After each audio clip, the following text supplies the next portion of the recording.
Oh, yes, we discussed it at every conference that we had with the military. There's always things like that going on. Flying saucers, and they've had other things, you know, if I'm not mistaken.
There was a bright full moon, and below the moon was this little bright spot. We didn't know what it was, and we were filming out over the water.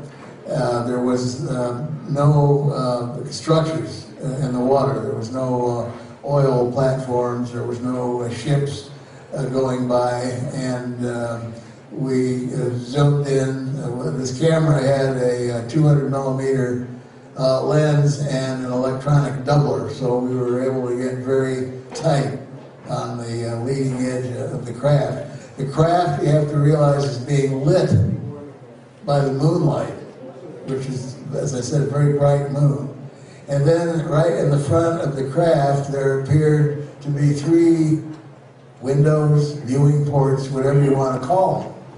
And standing in these viewing ports were typical bumper sticker gray Indians. And I saw this, you know, I mean, I looked through the camera myself, and unfortunately we recorded it. That video went to university in Istanbul and went over extremely intense scrutiny by the Turkish government, and then the video was also sent to the UK and several other countries for analysis. And by the time all that had been done, it had already been on the internet and could absolutely not be suppressed from the public.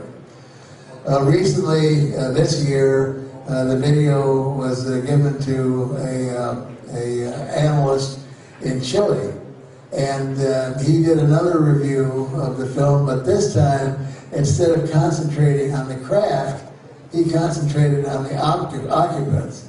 And on my website, alienscalpel.com, you'll see the entire Chilean analysis.